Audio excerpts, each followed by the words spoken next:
भैया बहनों, अर्थालंकारों के क्रम में आज उत्प्रेक्षा, अतिशयोक्ति तथा मानवीकरण अलंकारों के बारे में चर्चा होगी।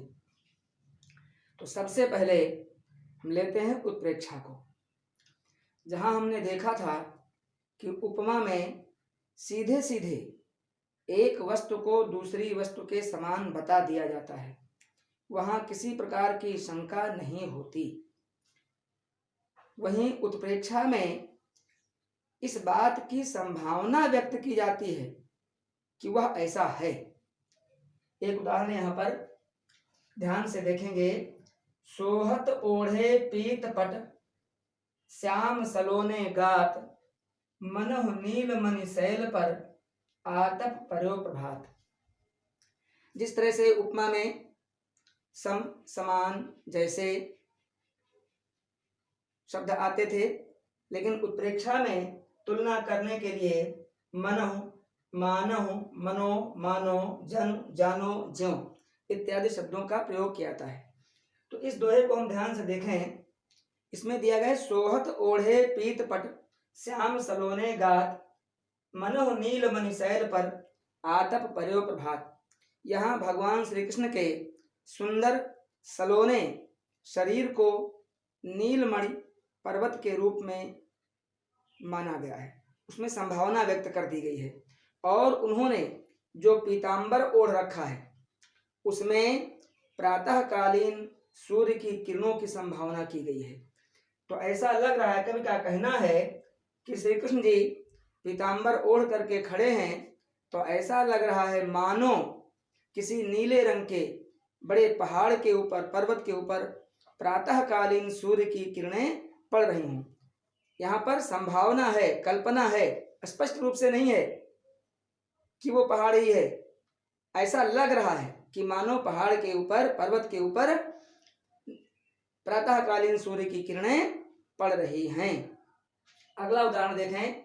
चमचमात चंचल नयन, बिच घूंघट पट झीन, मानव सुर सरिता विमल, जल उछरत जुग मीन। ये बिहारी का दोहा है। एक नायिका है, नायिका ने अपने मुखमंडल पर जो घूंघट डाल रखा है वह वस्त्र बहुत ही महीन है, झीन है, अर्थात इतना पतला है कि पारदर्शी है, इस पार से उस पार उसका चेहरा देखा जा सकता है। तो कवि का कहना है कि चमचमात चंचल नयन, उस नायिका के जो नेत्र हैं वो अत्यंत चलायमान हैं, चमक रहे हैं, इधर उधर घूम रहे हैं। बिच घूंघट पट झीन, वो घूंघट का पट अत्यंत पतला है, अत्यंत महीन है, उसमें से उसके नेत्र दिखाई पड़ रहे हैं। तो मानो ऐसा लग रहा है, ऐसी संभावना है कि सुर सरिता विमल, सुर सरिता अर्थात गंगा, विमल स्वच्छ मल रहित, जल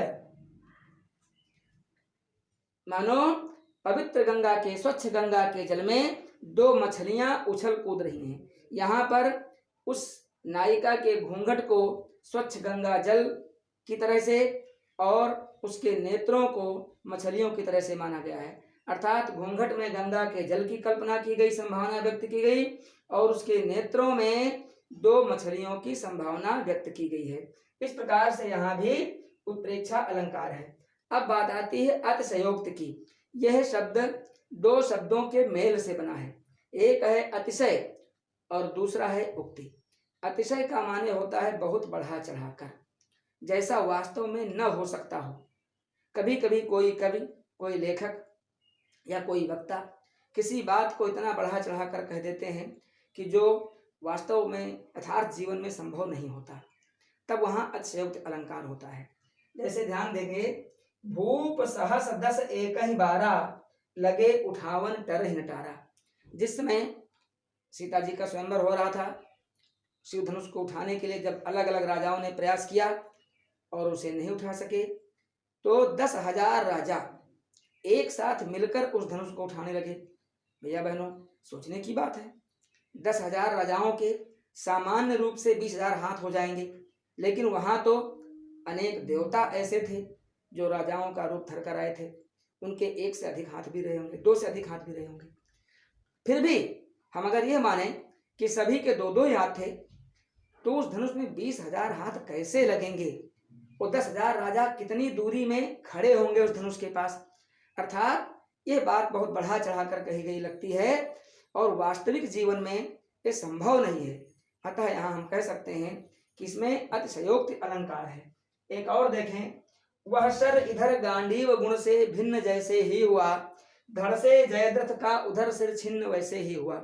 ये जयद्रथ वध के समय, जिस समय अर्जुन अपने गांडीव पर बाण चढ़ा करके और जयद्रथ का वध करने के लिए बाण छोड़ देते हैं, तो इसमें आया है कि वह सर इधर गांडीव गुण, गुण माने रस्सी, गांडीव की जो डोरी थी धनुष की, उससे जैसे ही वो बाण अलग हुआ, बाण के अलग होते ही जयद्रथ का सिर कट करके अलग हो गया, गिर गया। ऐसा कैसे संभव है? बाण को भी अपने लक्ष्य तक पहुंचने में कुछ समय तो लगता ही है, इसलिए यहां भी यथार्थ जीवन में संभव नहीं है। एक उदाहरण हम लोग बहुत प्रयोग करते हैं, हनुमान की पूंछ में लगन न पाई आग, लंका सिगरी जल गई गए निशाचर भाग। हनुमान जी की पूंछ में आग लगने से पहले ही लंका जल गई, ये कैसे हो सकता है? लंका जलने के लिए, किसी वस्तु को जलने के लिए तो आग चाहिए, और लंका हनुमान जी ने जलाई, किसी राक्षस ने सीधे नहीं जलाई, तो पहले उनकी पूंछ में आग लगना था। लेकिन यहाँ कवि की कल्पना देखिए, ऐसा बढ़ा चढ़ा करके कह दिया कि जो संभव नहीं है, वास्तविक जीवन में ऐसा नहीं हो सकता, इसलिए इसमें भी अतिशयोक्त अलंकार है। एक और उदाहरण देखें, आगे नदियां बड़ी अपार, घोड़ा कैसे उतरे पार, राणा ने सोचा इस पार, तब तक चेतक था उस पार। भाई नदी पार करना है तो घोड़े को या तो छलांग मार कर कूद के जाना पड़ेगा उस पार, या उसे तैर कर जाना पड़ेगा। इन दो क्रियाओं के बिना घोड़ा नदी के पार नहीं जा सकता। नदियां अपार भी है और काफी गहरी है, चौड़ी भी है। इसलिए यहां भी कवि की आप कल्पना देखिए कि अपनी कल्पना को इतना उड़ा दिया, उसने इतना ऊंचे बढ़ा दिया कि राणा प्रताप ने जैसे सोचा और घोड़ा उस पार पहुंच गया। तो केवल सोचने मात्र से चेतक उस पार पहुंच गया, ये संभव नहीं है, ऐसा नहीं हो सकता। ये लोक जीवन में तो बिल्कुल संभव नहीं है, और इसलिए यह अतिशयोक्ति अलंकार है। अब आगे बात आती है मानवीकरण की। मानवीकरण माने मनुष्य बना देना, अर्थात जब प्रकृति के जड़ पदार्थ जो निर्जीव हैं, जैसे हवा, पानी, पेड़, ये सब, तालाब, इनके द्वारा जब सजीवों के कार्य कराए जाएं, सबके कार्य अलग अलग बटे हैं, लेकिन जब कभी कभी अपनी कल्पना से इस प्रकार के शब्द, इस प्रकार की बात रखता है कि वह कार्य हवा भी कर रही है, पानी भी कर रहा है, वृक्ष कर रहा है, जो कार्य मनुष्य करते हैं, यानी मनुष्य द्वारा किए जाने वाले कार्य इन तत्वों से कभी करवा देता है, तो वहां पर अलंकार होता है मानवीकरण, अर्थात इन तत्वों को मानव के रूप में चित्रित कर दिया गया। वो क्रियाएं मानव के द्वारा जो होती हैं वो इन तत्वों से करवा दी गई, तो वहां मानवीकरण होता है। उदाहरण देखेंगे, मेघ आए बड़े बन ठन के समर के। मेघ बादल, बादल तो धूल धुआं और भाप के समूह है, जलवाष्प के समूह है, तो बन ठन कर कैसे आएंगे? उनका तो कोई शरीर नहीं है, उनके हाथ नहीं है, पैर नहीं है, कपड़े कैसे पहनेंगे? चश्मा लगाते हैं, चश्मा कैसे लगाएंगे? अपने चेहरे पर कोई रंगराग कैसे लगाएंगे?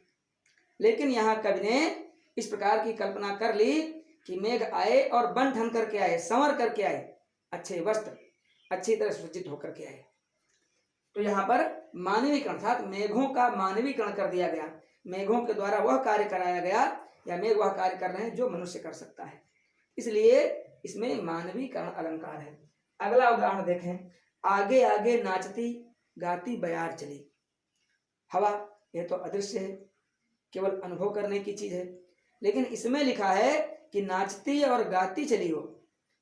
नाच तो वही सकता है इसका शरीर हो, जिसके पैर हों, जिसके कमर हों, जिसके हाथ हों, जिसके नेत्र हों, तभी तो भाव स्पष्ट कर सकता है।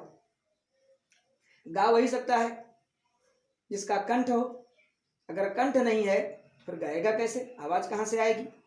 लेकिन कवि ने यहाँ पर इन पंक्तियों में हवा के द्वारा वायु के द्वारा वह कार्य संपादित करा दिए जो कार्य एक मनुष्य कर सकता है। अर्थात इन्होंने हवा का मानवीकरण कर दिया, हवा को मनुष्य के रूप में चित्रित कर दिया। तो यहाँ मानवीकरण अलंकार हो गया। एक और उदाहरण देखें, यह हरा ठिगना चना बांधे मुरैठा शीश पर, छोटे गुलाबी फूल का सजकर खड़ा है। चने के एक छोटे पौधे के बारे में कहा गया है। चने के पौधे में फूल आ गए हैं, तो कभी उसको इस रूप में लेता है कि जैसे वो कोई छोटे कद का मनुष्य हो, ठिगना अर्थात छोटे कद का, जिसने अपने सिर पर गुलाबी रंग की पगड़ी बांध ली हो। तो चना के ऊपरी हिस्से में पत्तियों के ऊपर उसमें फूल आ गए हैं गुलाबी रंग के, लेकिन कवि की जो कल्पना है उसने उसको मनुष्य बना दिया, और इस प्रकार से कि वह गुलाबी रंग की पगड़ी बांध करके मनुष्य खड़ा है, इस प्रकार उस चने को चित्रित कर दिया। अर्थात चना मनुष्य के रूप में चित्रित हो गया और उसका वह फूल गुलाबी रंग की पगड़ी के रूप में हो गया। तो चने का इन्होंने, चने के पौधे का मानवीकरण कर दिया, यानी वह क्रिया जो मनुष्य करता है, सिर पर पगड़ी बांधने का काम, वो चने के फूल के द्वारा इन्होंने करवा दिया। तो इस प्रकार से यहाँ भी मानवीकरण अलंकार हो गया। तो भैया बहनों, अलंकार में इन 4 वीडियोस के माध्यम से पूरा जो पाठ्यक्रम आपका था ये समाप्त हो गया है। लिख करके काफ़ी विषय वस्तु आपके पास भेजी जा चुकी है, उसमें उदाहरण अधिक हैं और ढंग से समझाया गया है, उसको भी आप ढंग से पढ़ेंगे। और जो वीडियोस भेजे जा रहे हैं इनको भी आप बार बार देखने का प्रयास करेंगे, तो निश्चय ही हम लोग आमने सामने तो नहीं मिल पा रहे हैं, कुछ समस्याएं हैं, तो जब तक ये समस्या रहेगी इसी प्रकार से हम आप जुड़ते रहेंगे।